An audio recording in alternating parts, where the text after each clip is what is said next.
I said, listen, lady, I'm going to get Barack Obama for your event. And she's like, really? I said, yeah, dude. I didn't know how I was going to do it. I just said that because I'm like, I got to do something for this woman, you know?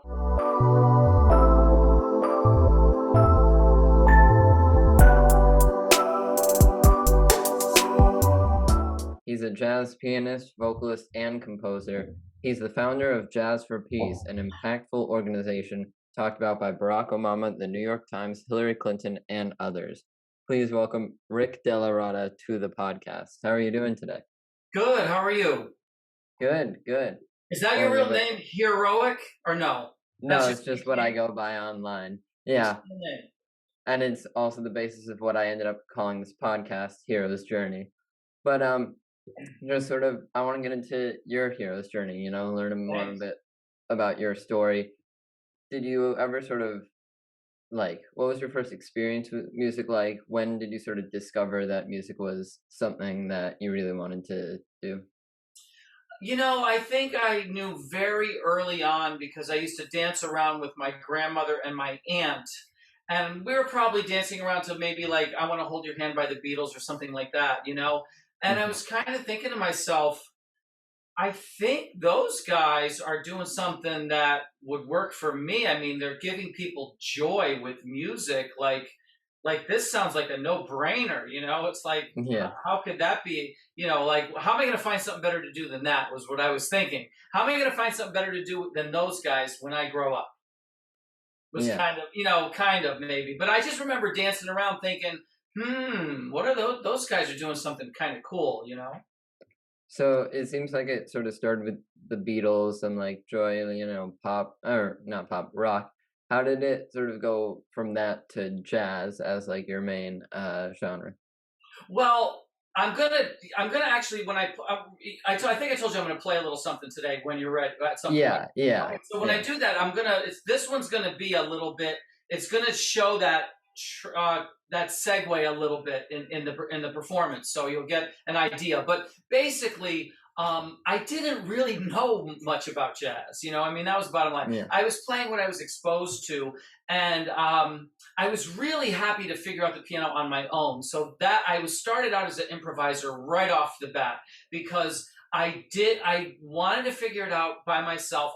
I thought it was something that Santa Claus brought in, because it came on, the piano came on a Christmas Eve, and I was spying trying to catch Santa. So I had to really make sure I didn't get snagged by my parents because they really didn't like this idea of mine trying to catch Santa Claus. So I just did the best I could, and I'm like, that's a real fat guy moving that piano. That must be him. So I figured, let me figure this out on my own. And I was kind of sneaking around and improvising. But then I kind of got caught. Someone told on me, and I ended up taking piano lessons. And then that exposed me to classical music. And I'm kind of like, well, I don't know what this stuff is, but I knew it had a lot of substance. So I knew there was something. I couldn't, push that away. Yeah. I had to stick with that. But I had the music that I listened to, which I really liked, which was, the regular pop music that kids grow up with and all that. Then I started getting in bands playing that music, and jazz didn't really kind of take off for me, or at least launch, until I opened up a big drawer in a library, kind of by accident, just being a little bit mischievous. And I'm like, what are all these records? Who are these guys? What's going on here? And I started taking them out of the library, and then I saw the connection between what I was doing on my own and, this improvisatory language that they were doing. And so I was like, I got to get to the bottom of this. Something's not right something's up here, and I got to figure this out now. And so that kind of led to, that kind of led me in, and then it just kind of kept going from there. Yeah. Well, a lot of these stories, it seems like even from a young age, you sort of just lived with spontaneity, creativity. Is there anyone that sort of instilled that in you, or did you just find that was who you are as you grew up? I think once I started just improvising on my own at the piano, I knew that that was going to be a journey for me as well. Mm-hmm. Just, the improvisatory thing. There was just something special about it, and also kind of endless. You know what I mean? It was like a wide open universe that I was entering. Yeah. And so, growing up, before you sort of discovered all this, was there anything you thought about like doing in life outside of music, like any other jobs or anything like that?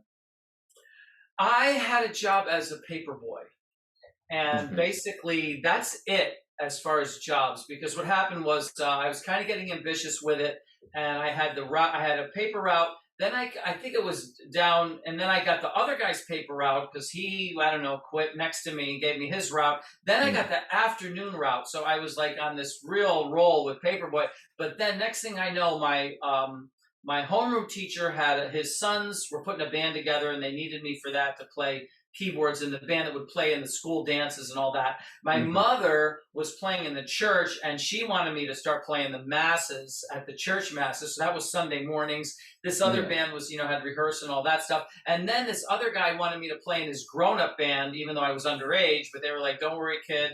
No one's gonna say anything. We'll sneak you in, sneak you out." And I was playing, at the weddings and whatever they are, the parties, private parties, those kinds of things. And then I was like, this paper route's gonna have to, it's gonna have to slide. Yeah. And that was it. That was the only other job I've had is a paper boy. I mean, we're still going here, so who knows by the end of my life. Yeah. But so far, the only job I've had is paper, other than music, has been paper boy. Yeah. And so, I guess for other kids, trying to find like bands to join, trying to find some way to play their instrument and join a band, what tips or advice would you give to them, people that want to play their instrument and play music for a living? Well, I think you should start playing it first of all because if you're a young kid, it's an incredible stimulator of intellect. So it gives you intellectual stimulation. That's going to help you in school. That's going to help you whatever direction you're going. It's a well-known stimulator of the intellect.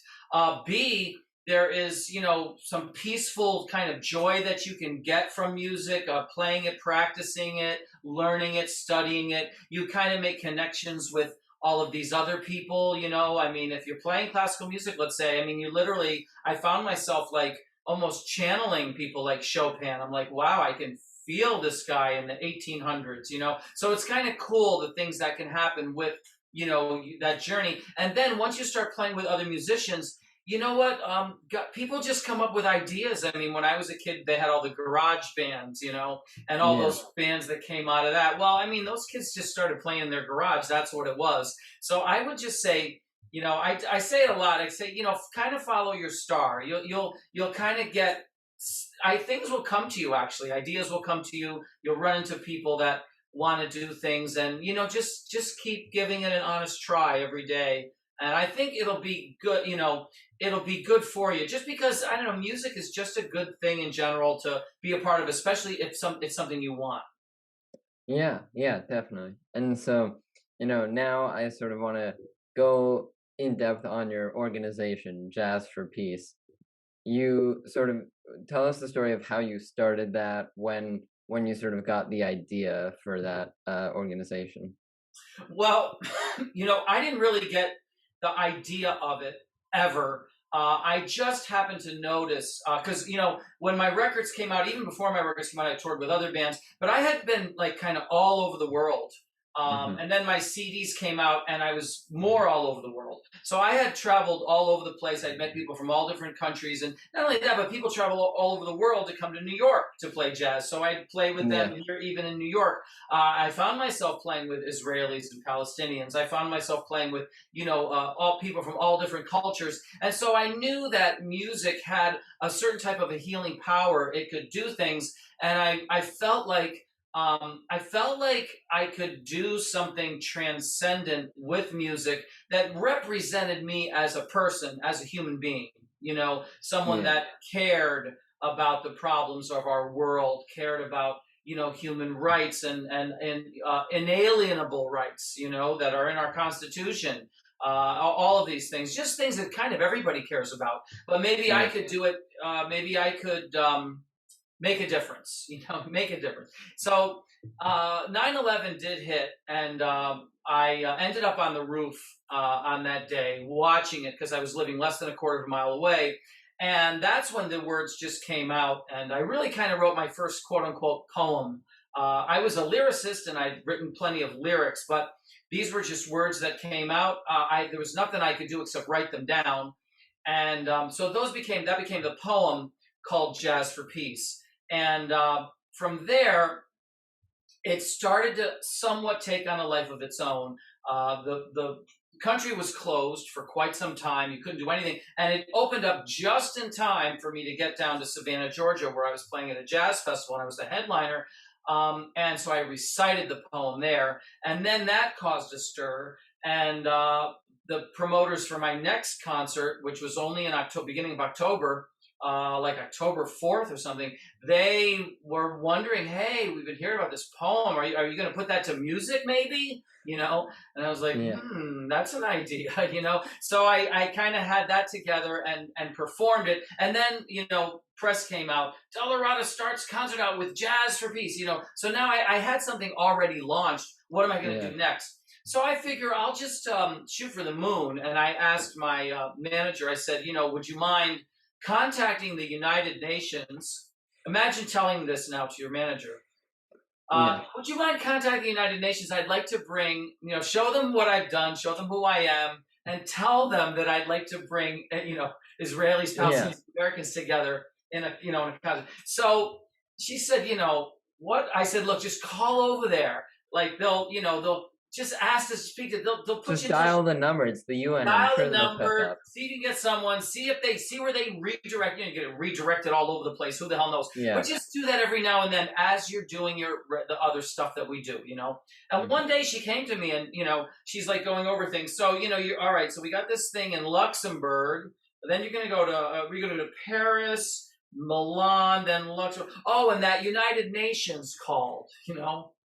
What? Yeah, they want to do that thing, blah blah blah. Where they have the sponsor with so and so and such. I was like, are you kidding me? So I don't think she gets it. But nobody gets it. To me, I got it. I'm like, this is a big thing. I don't know. It's a big thing to me.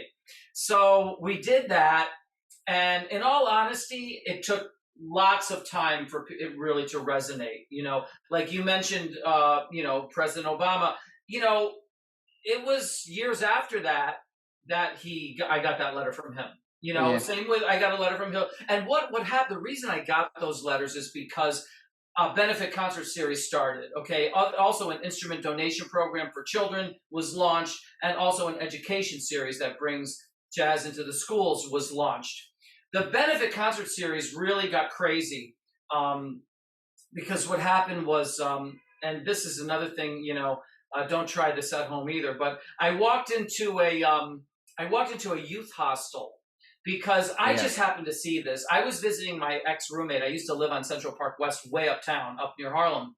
And a lot of people think Central Park West, but it goes up to Harlem. And it's not all. It wasn't all ritzy thing.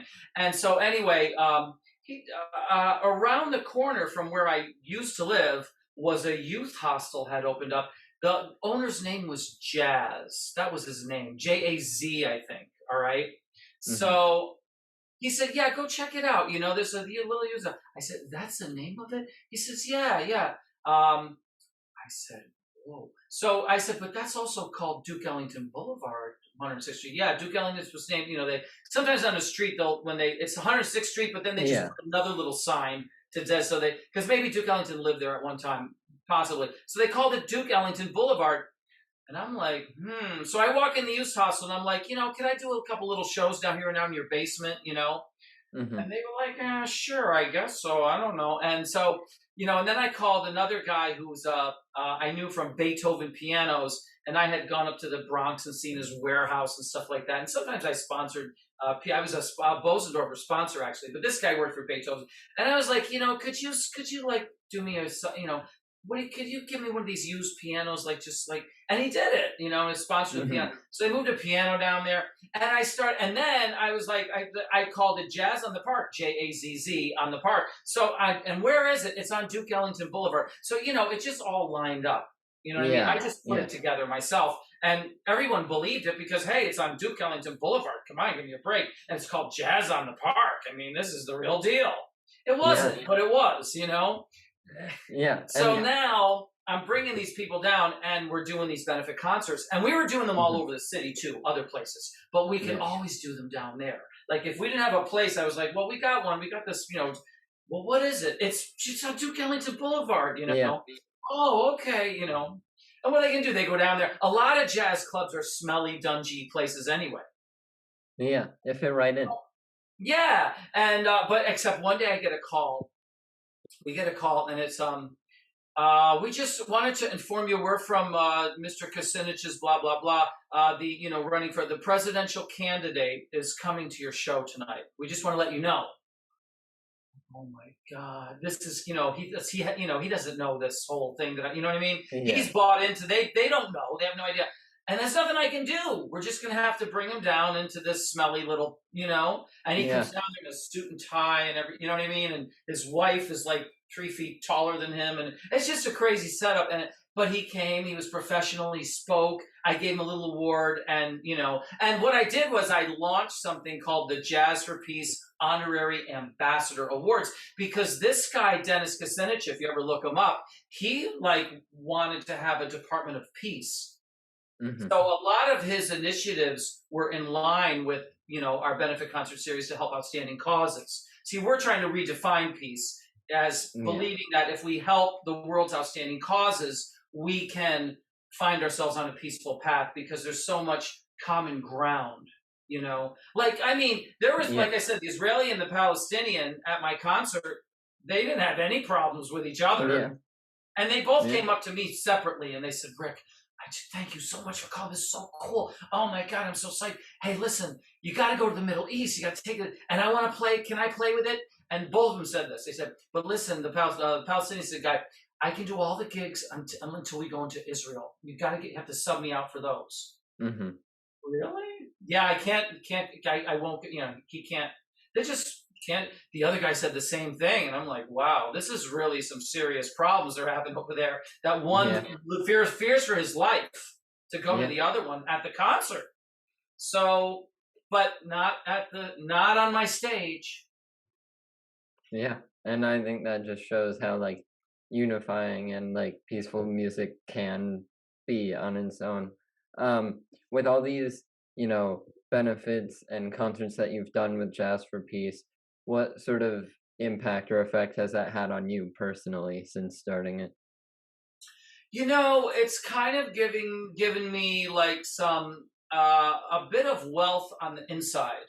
You know what I'm saying? Mm-hmm. Because see, here's what happened. I was going to do 4 or 5 or 6, just as, because it's a little arm, these things they start to grow these arms, as you started going along. Hey, let's do a few concerts to help a few outstanding cause, 5 or 6 of them around town. That's it, But I did the very first one in that youth hostel, and I'm like, that was pretty lackluster to me. I was like, well, I made it through. It was that, but then I get a letter from the person that we did it for, and it's on our website. And there's so many of these testimonials. There's a page people can go to. It's actually a WordPress page. It's called jazzforpeace.wordpress.com/about.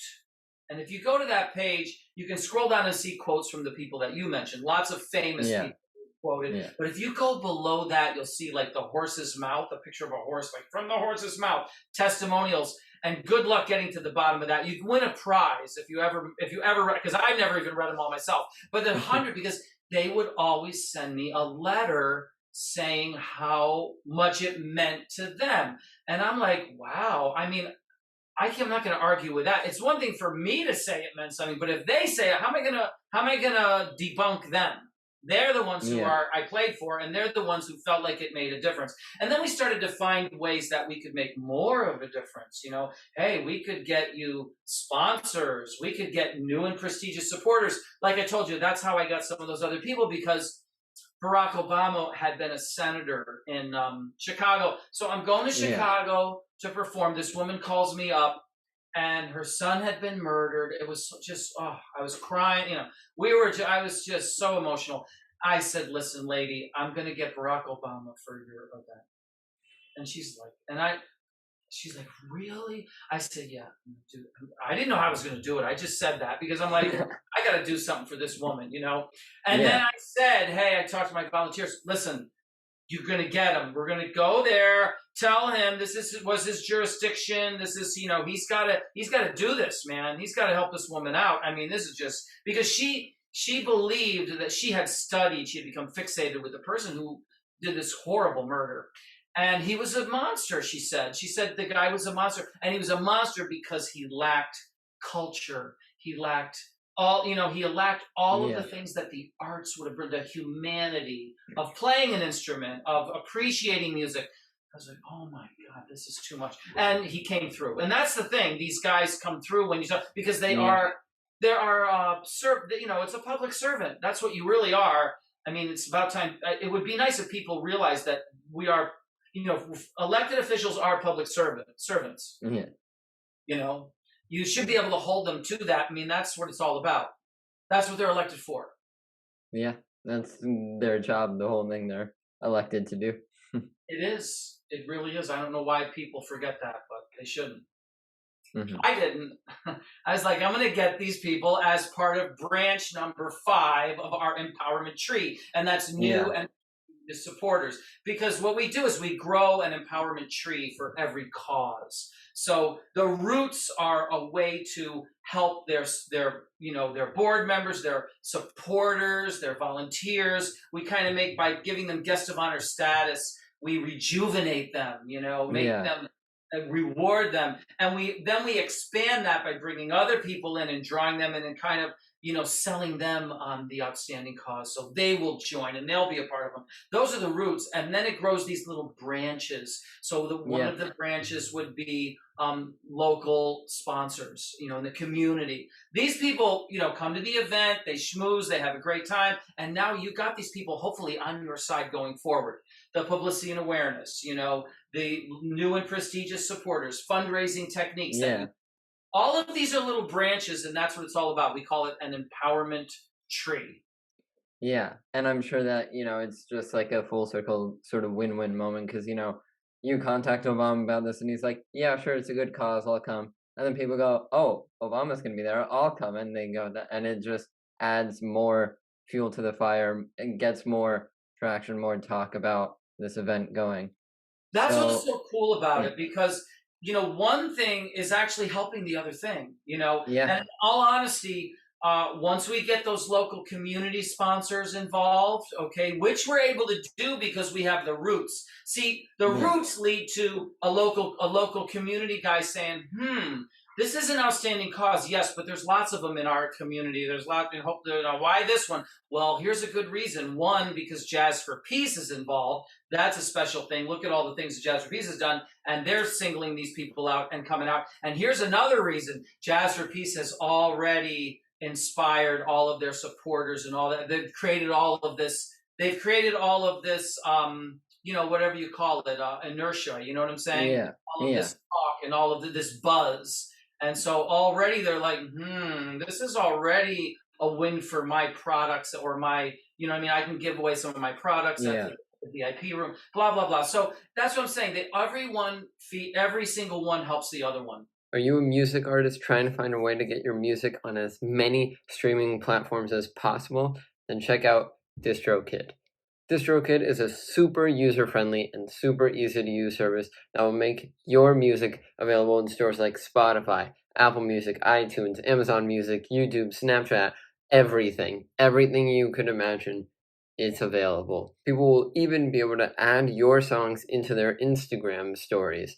DistroKid helps you with the distribution, monetization, and promotion of all of your music. Use the link in the description of this video for 7% off any DistroKid package you want. Pick from musician packages designed to help artists get their own music out there, or even get a label package where you can manage up to 100 artists from one profile. So that's more for like managers, labels, and you can also get the musician package that I mentioned earlier, which is more for artists, producers, things like that. It's super easy, and you can get 7% off any package right now with the link in the description of this video. So once again, if you're looking for a way to get your music on as many streaming platforms as possible, I'm talking any platform you can think of, get DistroKid and get 7% off right now with the link in the description. Back to the program. Since you've started, is there any sort of one particular event that you're like the most proud to have put on, or like you feel had the most impact? Well, the story I like to tell, because there's really, I'll be honest with you, every single one of them have a very unique and special story. It's like a tree. If you look outside and you see a tree, you're like, oh, that's a tree, and that's a tree, and that's a tree. But look at the tree. They're all unique. I've never seen two trees that looked alike. One's a tiny, one's giant, one's 300 years old, one's 2 months old. I mean, they're just all unique and different. And so all these events are completely unique and different. Like you said, win-win. One of our testimonials was the woman said, it's a win-win-win-win. And I was telling someone about the testimonial because we're from the same town. It was Ann Arbor, Michigan. And I said, I think she said win-win-win. But I left out a win. Let's check it out. No, it was 4 wins, she said. So, you know, they're all very unique. If I think of that one or the other one, one that taught me a lesson, one that taught me that I've said a few times. This one taught me a lesson because I went all the way to, across the country to LA to help an organization that was involved with bullying, and bullying is a big deal because I was a kid and we thought bullying, we didn't think much of it really. Yeah.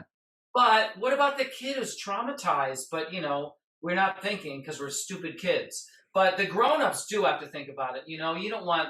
This is it's traumatic. It's just a bad thing. So I'm like, got to do something about this. And this woman. And the whole thing. So, we did everything we could.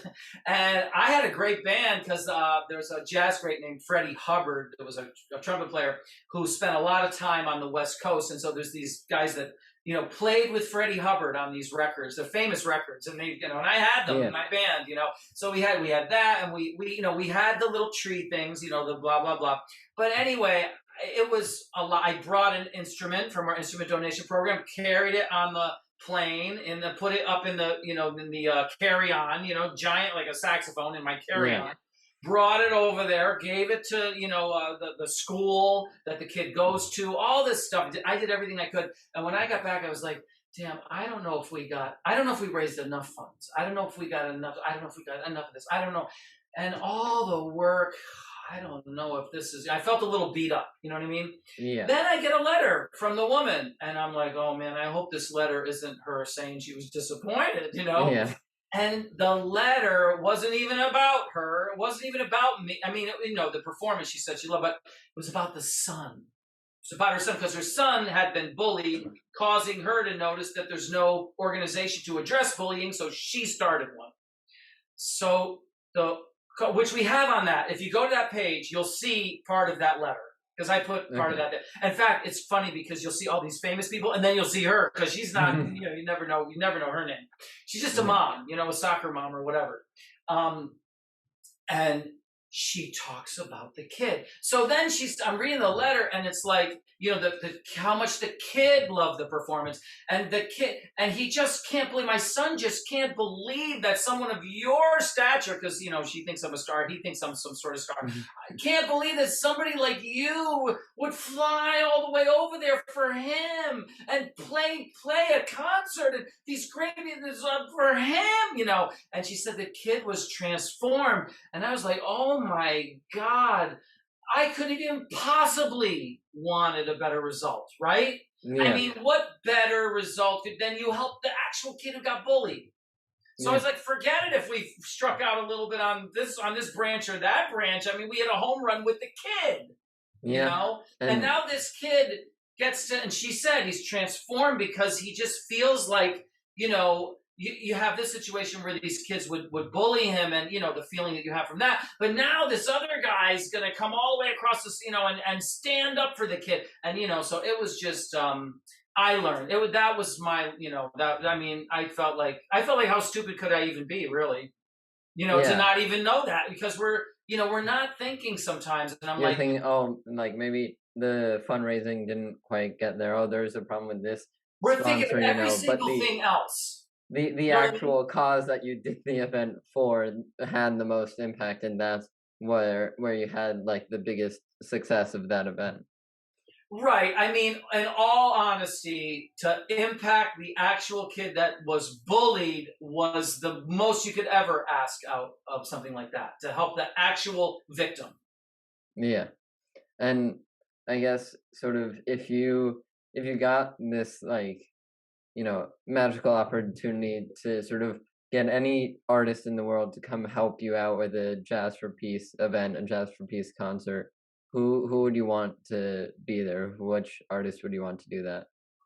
Well, you know, I'll tell you, one day I'm doing my thing, and this email, you know how an email pops into your computer? Yeah. And it was an email that said Herbie Hancock on it, right? Yeah. And I was like, oh, that's a form letter, because Herbie's on this thing for this International Jazz Day. And I'm like, what a joke. I didn't even look at this thing. I'm like, this is a joke. So what this is what I thought it was. I'm like, this is a form letter. They throw his name on it to make everybody think that he, you know, he's probably didn't even look, didn't even read the thing. Some secretary writes it, puts his name on it. They send the same thing now to every single person thanking you from Herbie Hancock. But then, like, I glanced at it a little bit later or something. It was like in there where it just comes, you have to click it off. But it wasn't showing all of it. But, you know, it was like this weird thing. Somehow I was able to see the words Jazz for Peace in the letter. I'm like, that's strange. And so I'm thinking, maybe they have one of those machines. You know those machines that will put dear and they'll put your first name? You know, they have that thing where they'll put your first name. So it's Dear John, Dear Rick. It makes it, personalizes it, but it's still a form letter, and it's still BS. And I'm thinking all along, you know, this is nonsense. But then I'm like, wait a minute, it's not even in the Dear part, because they had the Dear Deborah, who was our senior event coordinator. They already had that, and then I see Jazz for Peace in the body. And then I feel like it's kind of like a frog in the water, and like, you know, that frog in the boiling water kind of thing. You know what I mean? The water gets so hot, he just jumps up. So I'm just doing my thing now still, but I'm taking, you know, and this thing is starting to boil on me. I'm like, finally, I'm like, wait a minute. Well, how, you know, because he got it in there. And it's a freaking letter, and it talks about Jazz for Peace, and he's talking about the things that we do. So he's reviewed the information, you know what I mean? And so that quote is in there too. You're going to see that quote in that about thing too. But I'm just trying to give you an example of, you know, someone who, like, you know, you could choose somebody, but if I could have chose somebody, I might have chosen him, except he's already on board. Yeah. And so I guess, you know, a similar question, if you sort of could do a Jazz for Peace event in any venue that you wanted around, what venue, what I guess area, what arena would you pick to hold an event in? Well, you know, in all honesty, the event, you know, I mean, it's not like, it's really always been about the event, like when the event all comes together, because you can have an event in an incredible venue. Maybe they just somehow were able to finagle that venue, or or somehow it was able to happen. But, you know, all of the other component pieces don't come together, or you're in some little, I remember one time I was playing for Indians down in Las Cruces, New Mexico, and my plane got delayed, and this happened and that happened. And I'm like, oh my goodness, this thing's gonna be a train wreck because I'm gonna go in there. I don't even know who these musicians are, and I don't even know I don't know what's going on with this place. And we get to this little place, and it's jammed, and we got to go up and play. I don't even have the musicians are on the stage waiting for me, so there isn't going to be an introduction. Yeah. And we're just going to play, like we're going to play right there. We're not even going to talk. There's no set list. We're not even going to speak. We're just going to figure it out. This is going to be You're going to figure it out as you go along. That's the deal. Yeah. And I didn't know their names, right? So I'm introducing them. Their names are, but you know what? The excitement was insane, right? The excitement. The people were going crazy. It had all of that magic, but it was a little point, but it had all this magic. And the band was sounding good. Everything was coming together out of the blue. Yeah. So I go to ask these guys their names. I said, hey man, you gotta tell me your name because I'm gonna announce you now. I said, what's the drum? Oh, the bass player tells me his name, and the drummer's over here. I'm like, what's the drummer's name? And he comes, Louis Speaking Eagle. I said, what is the drummer's name? I'm not introducing an animal. Like, what is his name? And they're like, that's his name. He's an Indian. So I announced him, Louis Speaking Eagle. And that was my drummer. So I'm just saying, that was as exciting as Carnegie Hall. You know what I'm saying? Yeah. That was but Jazz Trapeze should be in Carnegie Hall or places of that stature. It should be, because after 20 years, sometimes I'll go to some place. I went to Las Vegas and they called it one of the most significant cultural events of our time. And, we try to live up to that.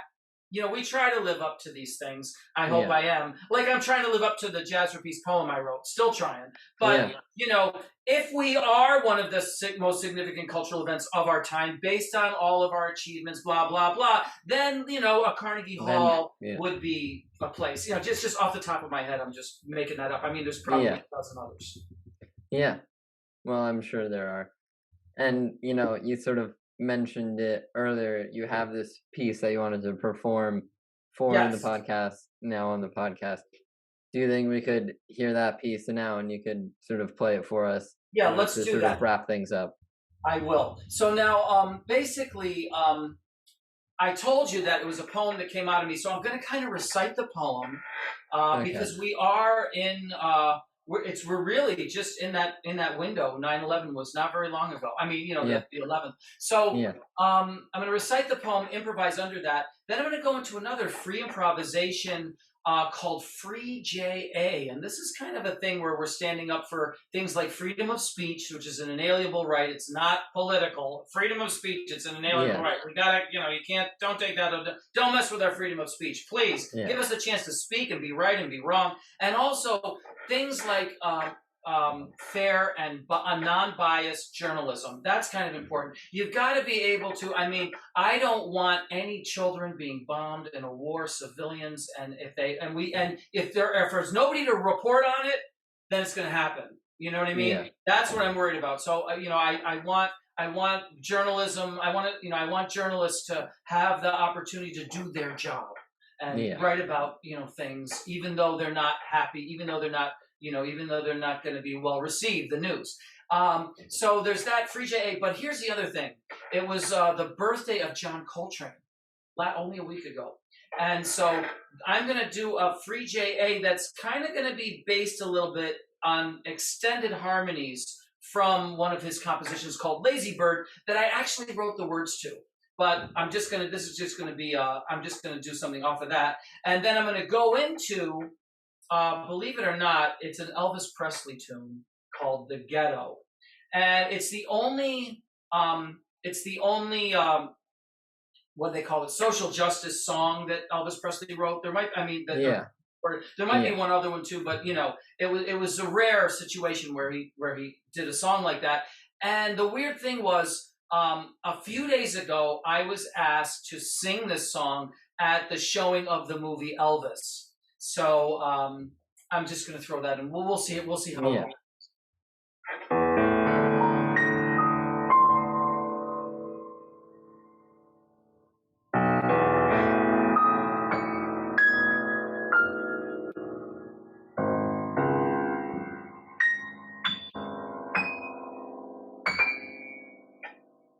I hear jazz for peace.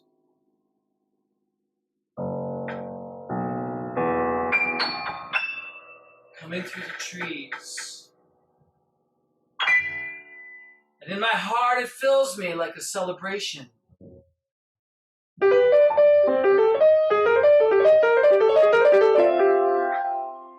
I see the light and I want to follow.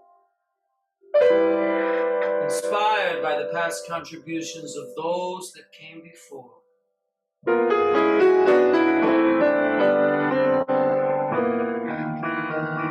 Lay the groundwork for us to build on. This universal language is a gift for all mankind. When we speak it,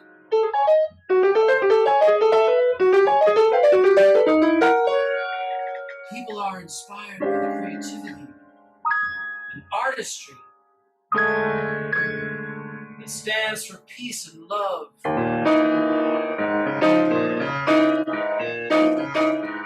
Humanity, intelligence that leads to reaching potential that we have in ourselves. We raise our total conscience and see the gift of giving is our greatest privilege. Jazz, peace.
There's a snow flies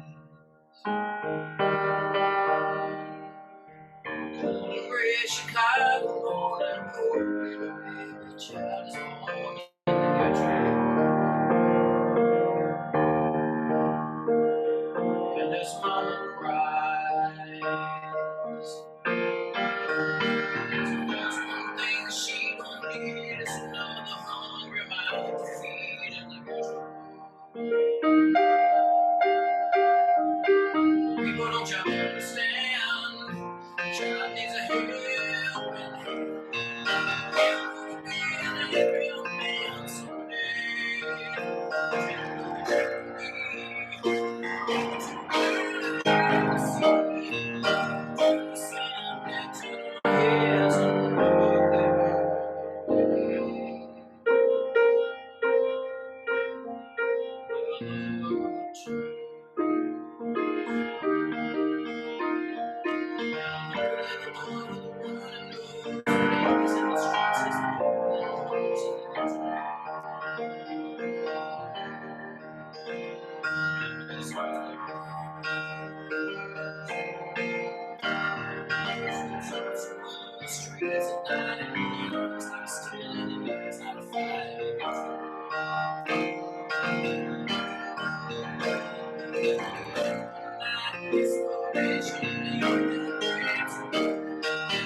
Well, thank you for that. That was awesome. I think that's the first, definitely the first full live performance I've had on the podcast. And what a performance to be the first. Great. So glad you enjoyed it.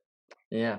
Well, thank you for that performance. Thank you for all this conversation that we've had. I think it's been a great time, and what a great way to sort of wrap it up to end things up. Where can people find you, Jazz for Peace, online, websites, socials, anything like that? Where can they find you?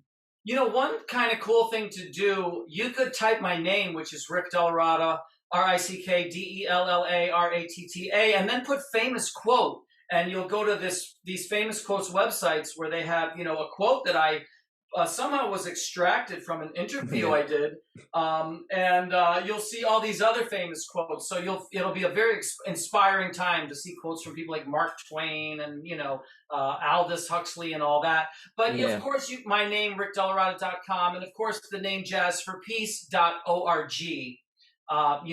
Those are great places where you can you can find information and start. Of course, if you search any of that stuff on YouTube, all kinds of stuff comes up from around the world, etc. Yeah, and I'll leave a link to some of that down below. Thank you so much again for coming on. It's been a great time. My pleasure. Thank you.